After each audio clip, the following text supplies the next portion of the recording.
Welcome to Open World Chat. I'm one of your hosts, John Odom, and the other host is, of course, Jazzy Jim Dandino. Say hi, Jim. What up? What up? And our guest today is Dr. David Kyle Johnson, professor of philosophy at King's College and expert on all things geek. Kyle, welcome. Hey, thanks. Thanks for having me on, John. I'm looking forward to our conversation. Well, here on OWC, we vacillate between the journalism and things, usually comics journalism, and the highly ungrounded philosophical. And so we're going philosophical today. So this is an intro here. It's in the name of the biggest sci-fi franchise ever. It's the only thing, at least for me, that made Deep Space Nine interesting, and that's war. Okay. Right? So let me ask a kickoff question both to you and to Jim, because Jim is a comics journalist for Den of Geek. Okay. You get both angles here.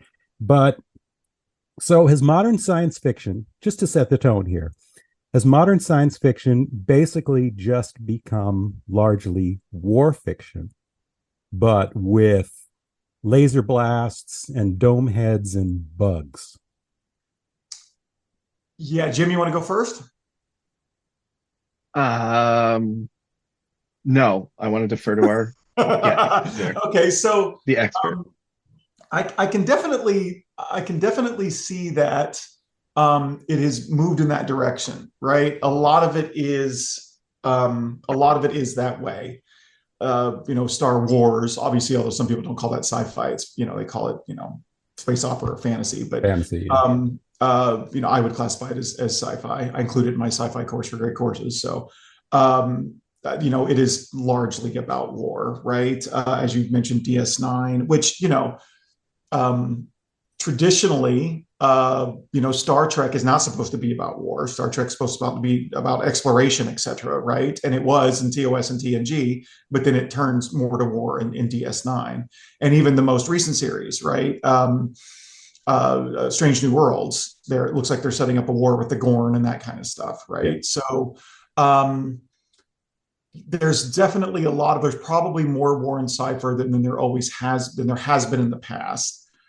But I believe your statement said, like, is it all that way? No. I don't think that that's the case, right? I think that Doctor Who's a good example where, right, the Doctor is actually a pacifist. And so, I mean, there's, wars and battles that are being fought or whatever, but that's not supposed to be the point of it. That's Jim's favorite show. Oh, really? I assume he sees my TARDIS back here. I was speaking completely facetiously. He can't. You can't stand it. Oh, Jim, are you the one that said on the one cast I listened to that you would never direct an episode of Doctor Who? Was that you? No. I mean, there's no circumstance where I think I would ever direct an episode. Okay. Mostly because I don't have the skills for it. But I just, I like my sci-fi shows to have an effects budget larger than $5. Right. Gotcha. Okay. Yeah, it had to have been you. That I listened to the podcast on what's all the evil Supermen that you did, and somebody said something along that line, right? Yep. So Doctor Who's always been lax on special effects, but I've never seen that as a demerit. That I like it for the stories and the time travel and there's all kinds of wonderful things there. But the point is that the Doctor is a pacifist. There's a whole chapter in my handbook, the Pelgrave Handbook of Pop Culture as Philosophy, that is about the Doctor and pacifism. And the goal is to identify exactly what kind of pacifist he is and whether it's defensible, et cetera, et cetera. But I don't think it's about war. And so I think that, you could talk about, trying to think of some recent sci-fi films that have come out, right? Ghostbusters is considered a sci-fi film, right? They just had the Afterlife sequel about a year ago or whatever. I wouldn't consider that. That's not about war, right? Hope not. Well, kind of. I mean, it's a war against ghosts, sort of, right? But it's not the kind of war I think that we're thinking of here, like the kind of thing that we, if we're going to think about just war theory or whatever, that we kind of engage in that dialogue about. Right? We're going to talk about. Oh boy, yeah, we're going to talk about it. So, but yeah, I think that it's maybe moving that direction, but not entirely. I think that's fair. I'm inclined to agree. I think it has moved in that direction, but there is still sci-fi that is not about that. I'm thinking, what was it? The Vandermeer movie, Annihilation. Oh yeah.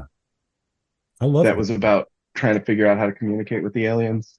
Mm-hmm. That was You very know, good. there are still movies like that that are coming out. I think some of the function of this is the homogenization that streaming has caused, weirdly enough. Mm. Um, less less in content and more in structure, in that it's compressing all of the shows down. It's certainly homogenizing the content of the movies that the streaming services are creating. You know, Netflix is doing everything by algorithm now. Um, you know, Netflix and HBO now are canceling series after 2 seasons, regardless of where they are in the story that they're telling. So that, I think, encourages the creators to front load some action. Mm. Whereas, you know, it took the next generation into the third season before they really got into the war stuff. Yeah. Um, you know, and if you look at Star Trek as a continuum, we're talking about 7, 8 seasons worth of Star Trek television before they really started getting into war as a central conceit. And nobody has 7 seasons left, right? You know, even the DC cartoon or even the DC live action shows on CW, they're only getting 4 now. Mm. So I think that structurally and financially, there is an incentive to tell these more radical stories with kind of larger gaps in morality between the good guys and the bad guys, and to tell them early. And that, I think, pushes folks into war. Mm. Well, one of the things when I approached you about this, Kyle, I Mm. was coming from the place of sort of looking at sci-fi, which in general, certainly not universally, but sci-fi tends to consider itself a very progressive form of media, Yeah. future looking. A lot of, folks like Heinlein notwithstanding, of course, and a Right. lot of the comics and stuff we get these days. But when you see in movies, in television especially, you see our heroes go to war, there don't seem to be any rules. It's like some of the progressive folks who write these things don't necessarily extend that attitude to war. I mean, a couple examples I can think of is, and I think I mentioned this to you in Stargate SG-1, where the good guys create a biological weapon to use against the Goa'uld, and that's done without a second thought. It's just no Right. deal. And of course, Deep Space Nine, we famously have political assassination with Cisco, indicating he didn't know that was what was happening, but saying even if he did, he would do it all over again. Right. So, what are the rules for war supposed to be? What is a just war? Well, Oh, go ahead, Jim. put a pin in Deep Space Nine, because I think you're criticizing the lack of moral clarity, when that was actually the entire point. Well, it was the point, but that's my point also. Shouldn't there be moral clarity around the rules of war? Right, right. So, the ultimate answer to your question, of course, I can't give you because there's still debate about what exactly the rules of war are, right? People still, right. But there are some classic articulations of the criteria, right? And so this most famously comes with these Latin phrases, justum bellum and justum bello, which basically just mean the war, the rules to war and the rules of war, basically, right? And so the classic kind of things. I talk about this, and I'm actually pulling this from lecture 17. I have a course for the great courses called Sci-Fi, Science Fiction, and Philosophy.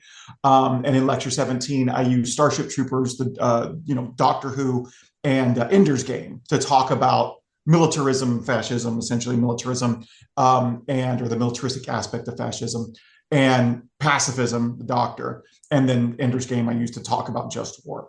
And so the classic articulation of these rules basically comes from Saint Augustine, the kind of first version of this, who was ironically trying to do a bit of ad hoc, do a bit of rationalization. Saint Augustine thought that war was necessary, but then also realized that Jesus was clearly a pacifist. And so he was kind of trying to square that circle, right? And trying to figure out how you could be a Christian and love Jesus and be a follower of Jesus, and yet think that war was justified. And so he comes up with these laws, Justin Bellum and Justin Bello. The Justin Bellum is just Latin for the laws to war. So these are the rules that are the conditions in which war would be justified to start a war. When would you be justified in starting a war? And so they are things like the war must be declared by a legitimate authority, like a leader that is elected by the population going to war, right? In Augustine's time, it might have been like, a leader that was appointed by God or whatever, right? Today, we would say that they're democratically elected, but it must be a legitimate authority that declares the war. And the war must be for a just cause, like personal jealousy, pride, and lust for power won't cut it as an actual, like a justification. Now, what does cut it as a justification? Well, that's where there's continued debate about what counts as a just cause or not, but at least in principle, it needs to be a just cause. The methods need to be proportional. You can't, the harm you inflict by waging the war can't be worse than the harm that you're trying to prevent. And in fact, not only that, you must aim to do the minimal amount of harm that is necessary to accomplish the goal of stopping the harm that you're trying to stop, right? So even if someone's invading you or whatever, and that's the harm that you're trying to prevent, you should try to prevent it with this, you could prevent it by wiping them all out or whatever, but if you can prevent it by not doing that and doing something less, well, then you should do something less, right? You must have the intention to achieve the just cause. So not only must you have a just cause, but that has to be your intended intention is to achieve the just cause. And then you must be reasonably assured of victory, right? If it's clear, Augustine says that you're going to lose, well, then you might as well just surrender, because otherwise you're just sacrificing people for no goal, right? Like for no good. Like all these people are going to die in defense of the cause, but it's not going to be good. You're going to lose anyway, so you might as well save their lives, right? And then it also must be a last resort. You can't jump to war as right off the bat as the first solution to the problem. You've got to try other methods first to right the wrong or to prevent the harm that you're going to try to prevent. Only when it's clear that nothing else is going to work, then do you go to war, right? So that's the conditions under which it's okay to go to war. When you're waging war, you get the Justin Bello rules, the laws of war, right? And so I reduce these to a list of 5. Military actions must be rightly intended for legitimate military targets and objectives. And they must also be proportional. They can't do more harm than good, and they must do the minimum harm necessary to accomplish the objective. So again, it's like, it's kind of like some of the first rules. You don't do more harm than is necessary to prevent the harm that you're trying to prevent. Going back to kind of the first point, when you're talking about military targets, you can't intentionally target civilians as like the first thing. You've got to have military targets as your intended targets in war. You can't intentionally target civilians. Whatever method you're using, the military target you're hitting, they must both be necessary and sufficient for the objective you're trying to get. You shouldn't be able to accomplish that same goal in a nonviolent way. And what you do must be enough to accomplish it. So you can't, it's like the surrender rule, right? Before, if you're going to do something, it's going to cause some harm and it's going to do damage, but it's not likely to actually be successful and not accomplish your goal, well, then you shouldn't do it. You have to be reasonably sure that doing the thing that you're going to do is actually going to work and succeed in preventing the harm or accomplishing the military goal that you're going after. The means, whatever you're doing must be approved by the legitimate authority. And then you have to discriminate between combatants and non-combatants. You can't intentionally target civilians. So you can have military targets and objectives, and you can't target civilians. Again, there's lots of debate. There's other lists. These are Augustine's basics here. There's continued debate on this today. It could go on and on and on, but that's the basic idea behind what's called just war theory, is that there's these rules for going to war and rules for how the war should be waged. So here is why that Deep Space Nine episode is amazing, right? I see you laughing. I hit a John. nerve. I hit a nerve. No, I'm big mad. I'm big mad about this, right? And it's because the whole episode is about whether or not they check these boxes. It's not how cool is it that they pulled this off. It's not played like a heist, right? It is about the moral conflict inside of Cisco about potentially violating some of these tenets in order to ultimately win a war that he's not certain they can win without doing it. Mm-hmm. Right. Yeah, and I think that, I mean, if I'm not mistaken, John is not necessarily criticizing the episode. Now, stop me if I'm wrong here, John. A little, kind of. Okay, all right, fair enough. It's in place in Star Trek, but it's an interesting episode. Right. Okay, so yes, because I'm thinking that I mean, the issue is that the episode can definitely be good because it's forcing us to think about these kinds of issues and what makes something like this. What makes an action like Cisco's just or not? Is it moral or not? Right.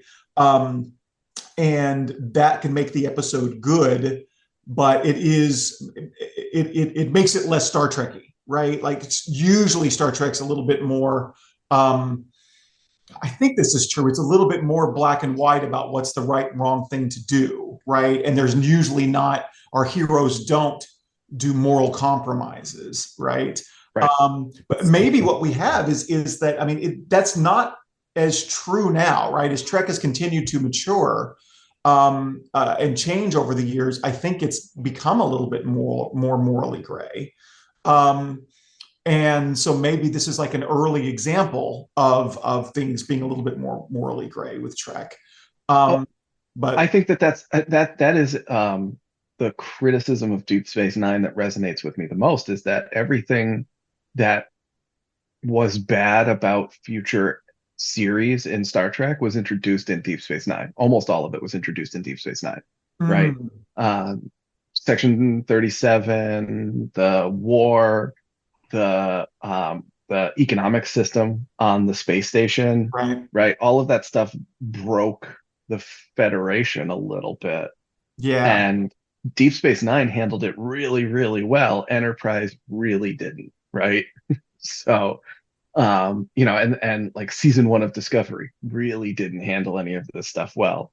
But I don't think holding that against Deep Space Nine works, because I think Deep Space Nine handled it with care and attention, and they were very conscientious about how they approached the gray areas in and around the Federation.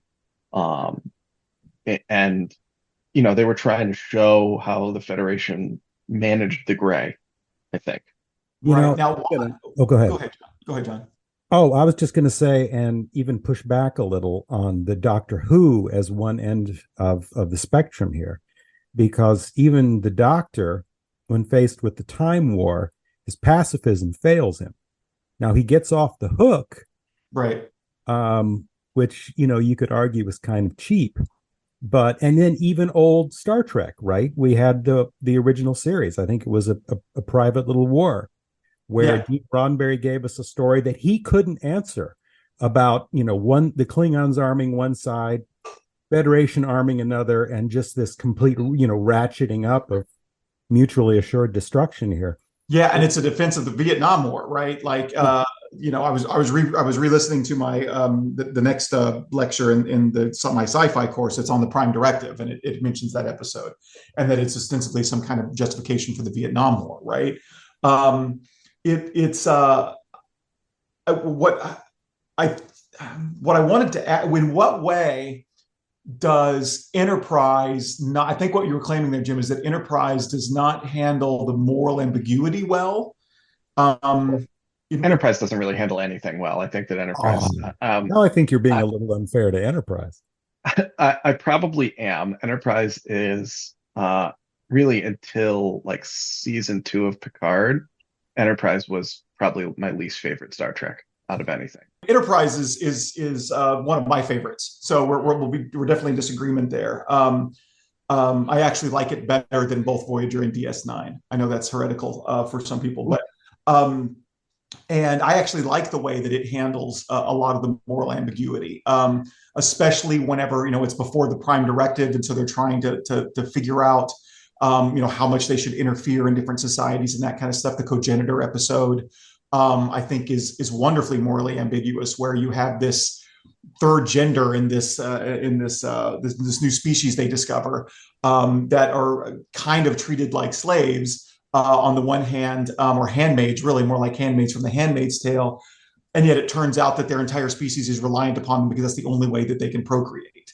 And Tucker ends up trying to kind of liberate one and educate them and that kind of stuff, and she ends up committing suicide because she can't live as a cogenitor, given the enlightenment or whatever that she's had, right? And I don't know what the right answer in that situation is, and the episode doesn't either. And I think that's I thought it handles it well. Now there may be other episodes that are that are different or whatever, but it is with DS. I mean, there are definitely remnants to kind of pull us back to the Just War stuff, right? There are remnants and questions in Star Trek all the way through about whether certain military actions and that kind of stuff are justified and would fall under Just War. And of course, that's probably one of the biggest differences between Kirk and Picard, right? Is that Kirk is much more willing to throw any kind of considerations, Just War considerations and ethical considerations aside, whether it be to violate the Prime Directive or to take a military action to stop something or whatever. Whereas Picard is much more likely to try diplomacy and talking and convincing and et cetera, et cetera. Violence is definitely the last resort for Picard, where it is definitely not for Kirk, right?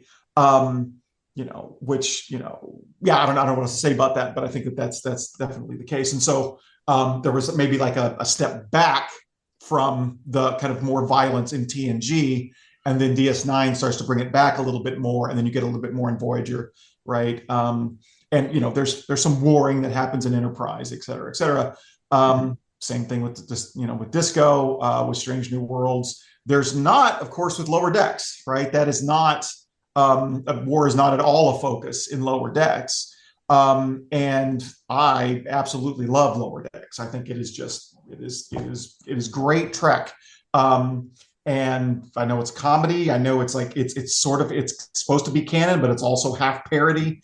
But I think it works wonderfully, right? And so this is maybe another example of something besides Doctor Who that is not concentrating on war, would be Lower Decks, right? It's a Prodigy too, I think. Yeah, right. Yeah, and I was thinking of this a little bit older, but like Arrival, which is a little bit older, but like the film Arrival, about like it's all about how do we communicate with aliens, right? Going back about a bit further, Carl Sagan's Contact is not that way, right? And so I think there may be also the Orville. Yes. I mean, if we're talking about Star Trek adjacent or like loosely Star Trek based things, the Orville basically turned into the Next Generation after 5 episodes, right? Yeah, like as it should have been, or like as it was, right? Like, I mean, for a lot of people, it is Trek as it should still be, right? I edited a whole book on the Orville. So I could talk all day about that, but that's a perfect example of something that is, I mean, there's some war. They have the war with the Kalons, right? That goes on in season 2 or whatever. But, one of the interesting things that comes out of that is that, ultimately the way that war is ended is it's based on a misunderstanding. They try everything they can to not engage in it. It is in season 3. It is finally ended by an act of sacrifice, right? And the Kalons realize that that their worries about the humans wanting to annihilate them, the Union wanting to annihilate them, are ill-founded, right? And so they don't, and we end up with a kind of Cold War at the end of season 3, but not a war, right? Anyway, I like, it's it's an absolutely fantastic series, and I think another example of where maybe we don't have as much focus, right, on war. There definitely is some cool battle sequences and stuff, but yeah. Let me ask you another question that's war adjacent that you also see pop up in sci-fi a lot. And first of all, before I do though, it's Section 31, guys. Oh, right. Yep. Let's get that right. All right. Before we start getting hate mail. Yep. Apologies. And but Section 31 is not like the temporal police, right? Section 31 right. is like the right. Okay. Right. The secret police that's not supposed to exist or whatever, right? Who are the temporal police? What's the temporal police called? I should know. Temporal Affairs? That sounds right. Temporal Affairs. Department of Temporal Investigations. There you go. Yep. There we go. I don't know. It's all a scramble. I got 31 right, though. But anyways, a sort of war in sci-fi adjacent topic is honor in sci-fi. You get all these warrior races that are all about honor. And honor gets ascribed to the bad guys a lot. Right. The Klingons, the Goa'uld, the whoever. But what kind of idea do sci-fi writers have of honor? Because a lot of times I don't even recognize it. So you might as well throw it in with the bad guys, right? Yeah. It's so interesting because you on one hand, you might want to say that it is a noble trait, right? To be honorable in battle and that kind of stuff, right? And so you might associate it with to be honorable in battle is to give your opponent a fair shot, right? You don't stab them in the back when they're not looking. You hand them a weapon and say, right, challenge me, right? And then part of it also would be like to take honor in take pride in death in battle. If you die defending your cause or whatever, that's a good thing, right? So it's a good day to die, that kind of stuff. But on the other hand, right, like that can be villainous. I'm thinking about like Starship Troopers, right? And which had to come up, by the way. It had to come up. Yeah, absolutely, right. So which I talk about in that, in lecture 17 I mentioned before. It's the kind of example of militarism, right? And so I kind of spin this story about how it was initially kind of received by the media and most viewers as just like a kind of teenage, sexy teenager shooting up bugs, kind of shoot 'em up movie with no real depth. But then, of course, when you examine it, you realize that it's an anti-fascist movie, right? Ironically, developed, from Heinlein, who was fascist, and like the original Starship Troopers was very pro-fascist, and Verhoeven turns that on its head and makes it an anti-fascist movie. But all of our protagonists, all of our main characters, are all fascists, right? And one of the ways it takes them down is it depicts them in a very deplorable way. They're all in the end horrible, right? Doogie Howser, right? I forget what the character's name is, right? But he's like willing to sacrifice his own friends for just like minimal gains, right? In the war against the bugs, right? Dizzy is happy dying because she got to sleep with Johnny Rico one time, right? And in the end, Rico, like his big moral revelation in that movie, is that he is a grunt whose only purpose is to die, for the Federation. I think it's called, right? And that's it. And like that's not moral progress. That's terrible. But one could see that as like he would see that as honorable, right? Like it's an honorable death to die for the cause of the Federation, right? And so, well, that's not good. That's not morally good, right? To not value your own life and to die for an unjust cause and that kind of stuff, right? And so, honor as like a universal platitude, an unquestioning universal platitude, right, can be kind of dangerous because you will, find yourself. Well, let me put it this way, right? Being willing to die for the leader, right? To die for their cause. And being willing to do so gladly is like is one of the tenets of fascism. So for my Pelgrave handbook, I wrote this chapter on The Boys, the Amazon show The Boys, based on the graphic novel, and it's all about what I do. The purpose of the handbook is to treat pop culture as philosophy, as something that's making an argument. I treat The Boys as an argument that modern Republican MAGAism is fascism. It's not Nazism per se, but it belongs in the family of fascist ideologies just as much as Nazism does. I take that to be the argument of the series. And I think it's a pretty good argument. And one of the things that is talked about, right, in there, I get like a list of all these, fascistic traits. And prime among them is this idea that one should die for the leader and one should be glad to die for the leader, right? And there's this kind of hyper nationalism, right, that identifies that group identity is central to one's character, right? And so this would be like national identity is central to one's character. So you think about the Klingons and their honor in being Klingon, and being Klingon is all that they are. Like that's completely tied up in their self-identity, and what a Klingon does is die for the cause, et cetera, et cetera. And that this is kind of a villainous way to be, right? So there are some positive aspects to honor, but it also can be, very easily abused and very easily misused by those who claim to honor it, right? To value it. I don't know, maybe I rambled a bit too much there, but. No, not at all. And as a tool to control. Yeah, absolutely. Right. Like I mean, that's what fascists do, right? Is they use that cult-like loyalty to the leader, right? As a tool to control the masses and keep them in line and keep them doing what they're doing and not doing what they're not supposed to be doing, or whatever, what they supposed to be doing, what the party doesn't want them to do or whatever. And so honor can be a very valuable tool in that. It's dishonorable to go against the leader, to go against to side with the other side, to can even consider other viewpoints or whatever, right? I don't know, but does that answer your question? Does that get at your worries? Is there like a follow-up here? What do you think? Oh yeah, no, I had no specific question. I was more sort of musing the whole topic. Yeah. Jim, what do you think? I think that Verhoeven should have done a better job of making it explicit that it was criticizing fascism. Fair enough. Because I think everybody missed it the first time through, and that's why the critics hated it. The critics all yeah. said fascist, fascist, fascist. Yeah. It's after the fact that it's gotten more of a following for being recognized as anti-fascist. Yeah. Well, and this goes back to our conversation about evil Superman. Is if it's Poe's law, right?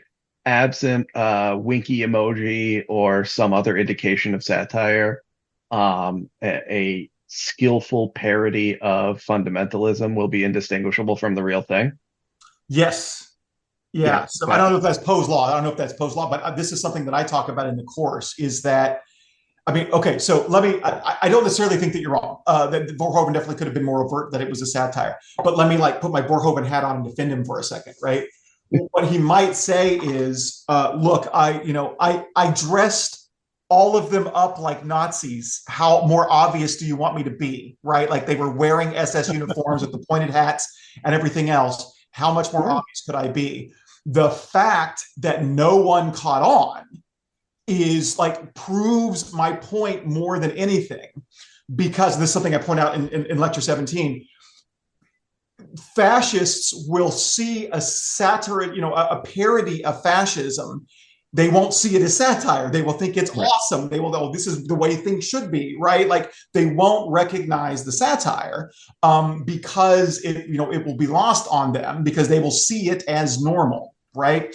And Verhoeven's stated intention, the reason that he did Starship Troopers is because he was worried about fascistic tendencies he saw living in Texas in the 1990s, right? And he would say, the fact that no one got it proves that, my concerns were 100% completely legitimate. And I've made my point, right? And you worry, what would he worry? How much would he be worried now in 2023, right? If he was worried in the 90s, right? But I guess that's all I have to say about it. That makes the point. The fact that we didn't recognize it means that the satire was exactly on point, because he gave us this completely fascistic world, and it wasn't different enough from the way we were even in the 90s for anyone to go, oh yeah, that's a satire, right? It's oh yeah, that's looks a lot like us, right? Which that's part of the point in my Making My Boys chapter, is that the United States has had this undercurrent of fascism since before World War II. and it's never gone away. It's gone underground, but it's never gone away, and it rises and rises and falls, and it's really seeing a giant resurgence now because of Trump, right? Yep. Yep. And I think we're seeing art in response to that. And I don't know if I'm self-selecting. I think the balkanization of media and the death of the monoculture makes the responses a little bit more fractured and less effective. But I'm definitely seeing like X-Men stuff now. The bad guys are clearly and explicitly fascist and named as fascist in the book. In their treatment of mutant kind. So I think that everybody's learned a lot since that point in time in how to address this in pop culture. Yeah, right. I mean, so some people would say the same thing about The Boys, right? That you did about Verhoeven, that it should be more explicit, right? Because there's the same problem of people, reveling as Homelander as the hero, right? Right. But I feel like the people, making The Boys could just as easily say, right, just as Verhoeven might, right? We made Homelander fall in love, fuck, and embrace a literal Nazi.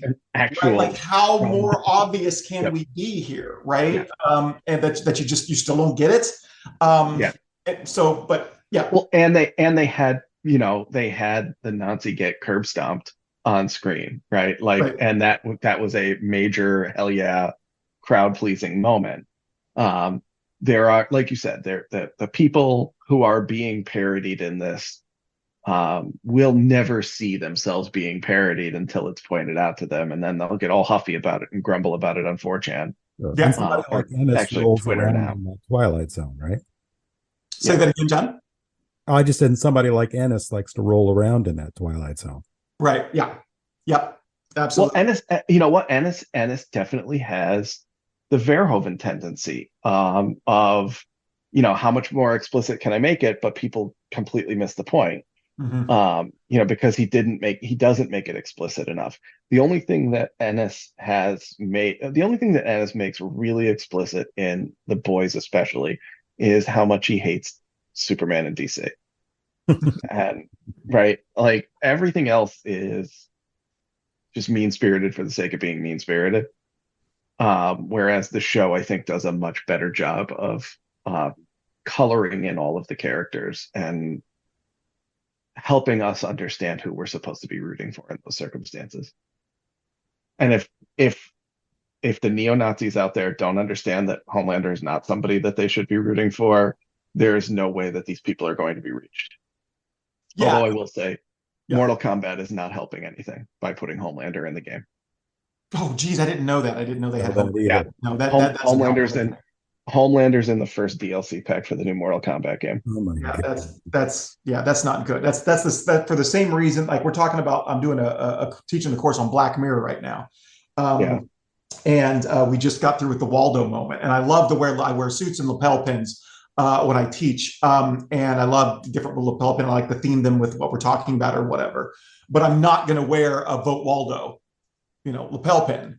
I don't know if you guys are familiar with the episode or not or whatever, but like the whole point of the damn thing is that this idea of voting for Waldo as a protest vote or whatever, because you're unsatisfied with the system or whatever, is dangerous, and it leads to fascism in the episode, right? And it's just like, yeah, that's not something that I'm comfortable doing. Like I can't even put that on my lapel because that negates the point of the episode, right? In the same way that for the same reason you don't cosplay as a handmaid at Comic-Con. Right? You can do it in protest in front of the White House, right? Like that makes sense, right? But you don't cosplay as a handmaid, at Comic-Con. That you're not understanding the point of the show if you do that, right? And in the same way, right? I think that you can cosplay as Darth Vader, but that's much different than cosplaying as Homelander, or Red Skull, right? Right. God, those people. Every time a con rolls around, having to be on social media as the wave of preemptive condemnations of the person who is inevitably going to show up at New York Comic Con wearing Red Skull mask and an otherwise like note perfect SS uniform. Right. Like, yeah, You're I missing, guys, you're missing the point, right? Yeah, yeah. absolutely.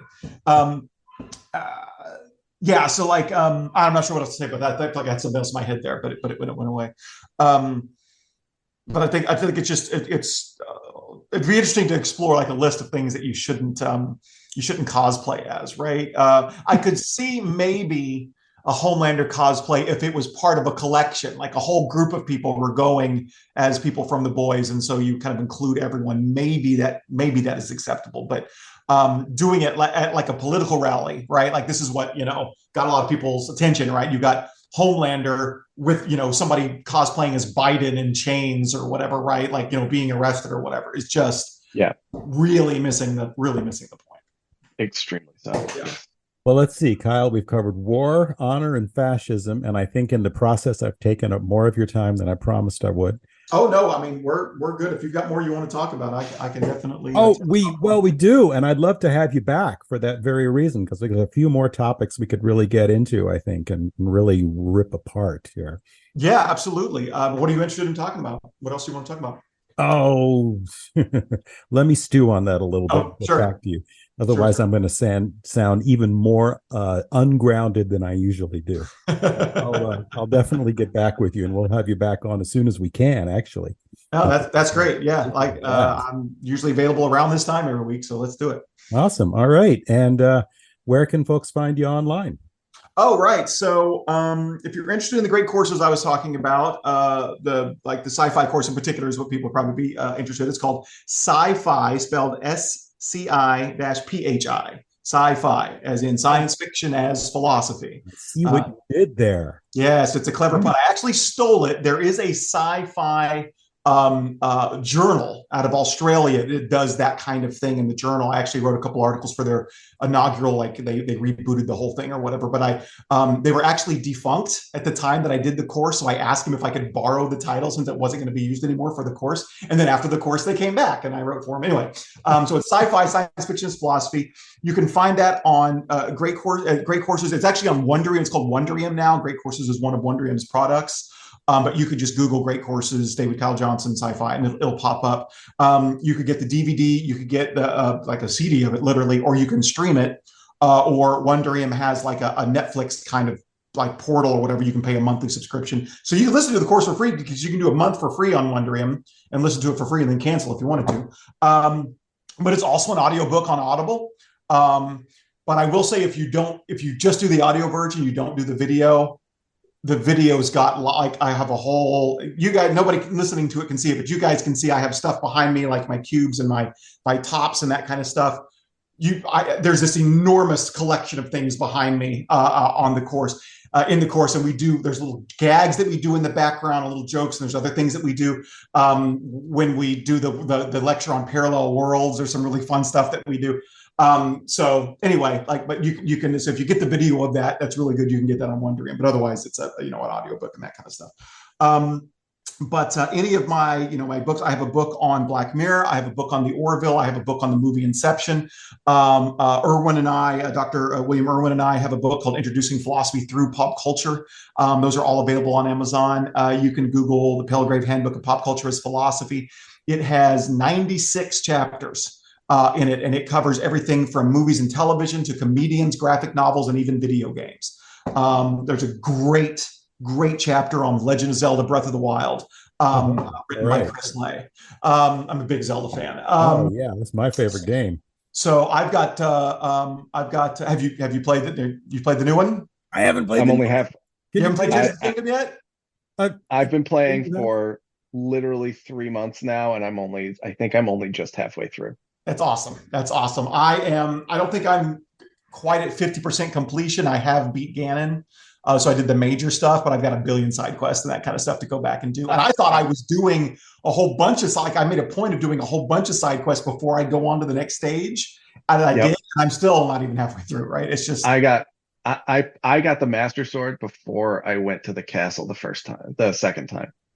So I think that one feels like the midpoint of the story of the game. Yeah, I think that's right. Yeah, went in with the Master Sword. I have the entire map revealed on the upper two levels. Not I'm almost done with revealing the entire map in the base in the with the depths. underground. Yeah, right. I'll say that no spoilers, but like the story pays off so well in the end. They set things up in a way that I think is even better than they did in Breath of the Wild, and it's Breath of the Wild, and it's incredible the way the story pays My off. only concern, my problem with open world games is I'm spending so much time doing all of the little dumb shit in between that I think I'm going to lose the thread on the story by the time I get to the end. Oh, you forget, yeah, Yeah. yeah. Review your memories and your cutscenes and that kind of stuff You before get you to go discover it in. all anew again, though. It'll I'm be like half playing with my oldest daughter, so and I finished all of the tier quests without her, Uh, and so I went back the next time we were there, and we just watched all the cutscenes from the tier quest so that she could be caught up. awesome, awesome. So I'm kind of like co-playing with my 10-year-old, so I'll play, he'll watch me, or he'll play, I'll watch him. And sometimes we'll do stuff together, like we'll do shrine quests together and that kind of stuff, or shrines specifically together. yeah, In one particular case, there was a thing that we needed to do where we had to build things to accomplish the goals. And we were like having discussions about what to build. And he was literally like drawing what I should do. And so he was the architect and I was the engineer. Putting together, it was awesome. It was absolutely incredible. yeah. But at any rate, we have in the Pelgrave Handbook, I've got chapters on The Boys. I got a chapter on Midnight Mass. I have a chapter on South Park. I have a chapter on the movie God's Not Dead. Whole wide range of stuff in there, and there's great chapters on Star Trek that treats Spock as a stoic, and then the Doctor Who and the Doctor as a pacifist. There's another one on Doctor Who that's all about time travel and the logistics of time travel and that kind of stuff. Fantastic. I can't even keep them all in my head. It's a lot. You can find that online. Just look for Pelgrave Handbook of Pop Culture as Philosophy, and you can find a whole list of all the incredible chapters that are there. Great one on 2001. Anyway, but then you can also find it on Facebook. It's just like Dr. David Kyle Johnson on Facebook. That's my kind of academic page there. And when I post new articles and that kind of stuff, whether they be about sci-fi or or not, I post stuff there. I'll post a link to this interview there as well. But basically, just Google David Kyle Johnson and what you want, and it'll pop up. You can find it. Most of my academic work is available for free, like on academia.edu. So. all right. David Kyle Johnson. We'll see you next time, and thanks for being here. All right. Thanks, Sean and Jim. Take care. Thank you.